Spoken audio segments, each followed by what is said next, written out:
Bonjour, je m'appelle Randy Johnston et aujourd'hui je vais vous parler de mes débuts d'entrepreneur, mon entreprise et la vente.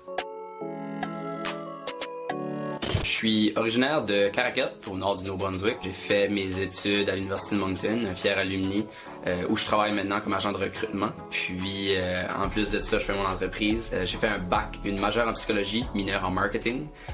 Je faisais mes études en psychologie. J'ai fait 2 années au campus de Chupagan. Puis ensuite, j'ai switché en psychologie. Puis j'ai fait première, deuxième. Puis à ma 3e année, je suis arrivé. Puis j'ai fait... Ça me tente pas vraiment de devenir psychologue. Et quelqu'un de ce temps-là, une amie, m'a dit « Ben Randy, t'aurais été un côté comme business, un petit peu entrepreneur. Pourquoi tu ferais pas quelque chose en administration, comme du management, du marketing? » Puis là, j'étais comme... Ouais, c'est pas une mauvaise idée, ça.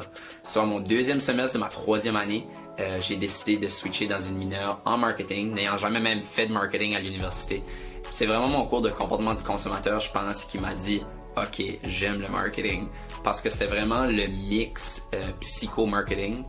Gros shout-out à Isabelle Brun, qui est une des meilleures professeurs que j'ai eu à l'université. Puis tout d'un coup, j'étais comme, OK, je comprends comment est-ce que la psychologie peut rentrer plus dans un aspect social, dans les ventes, dans comment est-ce que le client pense.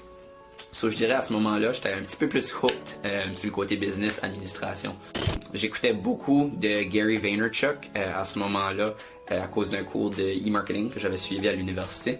Puis Gary V, autant qu'il est un grand entrepreneur, un de ses plus gros trips, c'est d'aller dans des ventes de garage, trouver des affaires puis les revendre. Il preachait tout le temps l'idée de, écoute, si t'as besoin d'argent, il y a rien qui t'empêche d'aller sur des sites comme Craigslist, que je dirais qu'il est moins utilisé par ici, mais peut-être plus comme du Kijiji ou du Marketplace par ici, de trouver des choses que le monde donne pour free, puis de la revendre. Ben à la fin de la journée, moi je me dis, regarde, si j'ai besoin d'argent, c'est ça ma manière de faire de l'argent, je vais le faire. J'ai pas nécessairement commencé comme ça, mais tranquillement j'ai commencé à regarder dans mon appartement puis faire qu'est-ce que je peux vendre, qu'est-ce que j'ai peut-être pas nécessairement besoin ou que j'utilise même pas tant que ça. À un moment donné, j'avais un ordinateur de travail puis un ordinateur à la maison. Je me dis, j'ai pas besoin des deux. So, j'ai vendu mon ordinateur de maison. J'avais une dizaine de paires de souliers. J'ai pas besoin de 10 paires de souliers. So, je l'ai vendu 5. Puis tranquillement, j'étais comme, les choses se vendent rapidement puis bien sur Marketplace. Puis ça devient un petit peu comme un high où ce que t'es comme, quoi d'autre que je peux vendre? Qu'est-ce que tu cherches dans la maison pour des affaires que là, tout d'un coup, t'es en train de vendre des spatules. Puis c'est comme, non, t'as besoin de ta spatule, là, comme vends-le pas. Mais je dirais que j'ai vendu des choses ici et là pour environ 1 an ou 2 ans. Puis pendant ce temps-là, j'ai travaillé 1 an avec les Home Hardware. Puis là, j'ai eu une opportunité pour travailler à l'Université de Moncton. De retourner dans l'université que j'aimais tant, que je m'avais tant impliqué comme agent de recrutement. Donc mon travail à cette heure, à temps plein, c'est d'aller dans des écoles, principalement en Nouvelle-Écosse, en Ontario, au Québec, puis de présenter l'Université de Moncton, promouvoir l'Université de Moncton, parler des bourses, des programmes, toutes les opportunités qui sont vraiment géniales. Mais je dirais, surtout dans cette dernière année, dans l'année 2020, les gens ont comme commencé à remarquer que je vendais beaucoup de choses sur Marketplace. Puis c'était comme, peux-tu peut-être m'aider à vendre ce site? Puis au début, j'étais comme, ouais, ok. Puis là, je prenais peut-être comme une petite cote. Puis progressivement, c'était comme, ok, mais il y a quand même beaucoup de monde qui me demande de faire ce site, puis qui veulent pas le faire eux autres mêmes. Y a-t-il quelque chose que je peux faire avec ce site? So, je dirais depuis 2020, l'idée de commencer une entreprise de vente, genre là, puis d'aider des gens à vendre du stuff, était là. Vraiment, elle était présente. Mais c'est cet été, je dirais, qu'a été l'élément déclencheur qui a fait que j'ai voulu commencer ça. Je dirais qu'avant cet été, je cherchais beaucoup mon pourquoi. So, c'était cool de commencer une entreprise puis d'avoir quelque chose qui peut être profitable. À la fin de la journée, faire quelque chose juste pour que ça soit profitable, c'était comme pas assez pour moi. So, ayant fait des tests d'orientation, psychologie, d'intelligence, tout ça, j'avais tout le temps une grosse caractéristique de vouloir aider des gens. Puis je pense que c'est un petit peu ça qui me manquait. J'étais comme, comment est-ce que je peux aider des gens? Puis cet été, j'ai visité ma grand-mère qui reste dans la péninsule acadienne. Puis en la visitant, j'étais en train de faire la cuisine, je pense. Puis j'ai ouvert 2 armoires. Puis j'ai vu une Keurig rouge. J'étais comme, pourquoi t'as ça là? Tu n'utilises pas ça? Puis elle m'a dit, il y a quelqu'un qui m'a dit d'acheter ça à un moment donné, puis je l'ai jamais vraiment utilisé. Puis là, en classique grand-mère, en parent, en membre de famille, elle m'a dit, tu la veux-tu? Je te la donne. Puis j'ai dit, non, mais au lieu de me la donner, moi je peux la prendre, l'amener à Moncton, puis je peux la vendre pour toi, puis je te ramènerai l'argent. Puis elle était comme, tu peux faire ça? Puis j'étais comme, oui, comme je peux faire ça. Puis c'est vraiment, je dirais, à ce moment-là que j'ai réalisé, oui, il y a des gens qui ont peut-être que ça pourrait les aider, que je vende nos affaires, comme les amis que j'ai fait à date. Mais il y a même des gens qui ont peut-être besoin de ça et qui sont pas capables de le faire par eux-mêmes, qui n'ont pas les connaissances ou les habiletés. La technologie avance vraiment vite. Puis même que des médias sociaux, des fois pour des personnes âgées, ça peut être dur à comprendre, ben, je peux croire que Marketplace peut l'être encore plus. So, je dirais que c'est vraiment à ce moment-là que j'ai fait OK, je peux aider du monde avec ce site. Je dis à tout le monde qui me communique avec moi puis quand j'explique mon service, tout le monde peut faire qu'est-ce que je fais.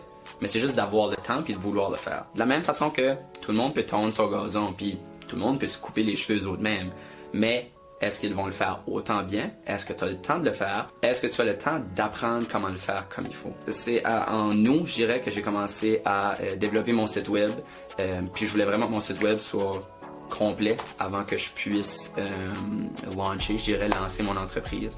Parce que je voulais avoir comme une page, parce que je sais que j'aurai pas vraiment d'endroit physique.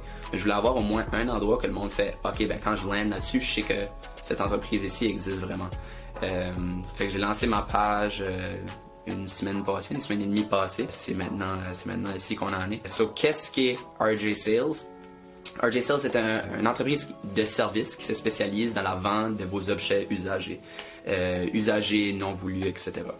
Donc, que ce soit un meuble, que ce soit un jeu vidéo, que ce soit de la vaisselle, de la peinture, n'importe quoi. C'est ça que je fais. Essentiellement, je vous envoie un petit formulaire. Vous me décrivez l'objet, qu'est-ce que vous voulez vendre, comment est-ce que vous aimeriez avoir pour. Puis, moi, je ramasse l'objet, je le ramène chez nous. Puis, je m'occupe de faire toute la vente de l'objet pour vous.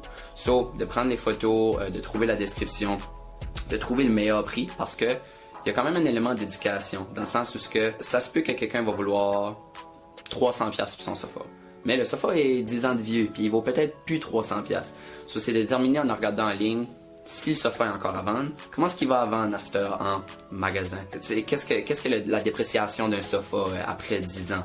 Est-ce qu'il y a des raffines dessus? Est-ce qu'il y a des parties qui sont déchirées? Est-ce qu'il y a des taches? Est-ce qu'il est sale? So, c'est tous ces éléments-là que je prends en considération quand j'essaie de déterminer le meilleur prix. Mais bien évidemment, j'essaie d'aller chercher le plus d'argent possible pour le client. Donc, je m'occupe de trouver le meilleur prix, de le lister sur Marketplace, Kijiji, puis même eBay, si c'est des éléments que je considère qui se vendent peut-être même mieux en ligne. Puis, je fais la vente avec la personne qui veut l'acheter. Puis, une fois que la transaction est faite, moi, je reçois le paiement. Je garde 25% du prix de la vente, puis j'envoie le 75$ au client. So, il y a vraiment peu de travail qui a besoin d'être fait au niveau du client. C'est vraiment juste me donner l'objet puis de recevoir un e-transfer.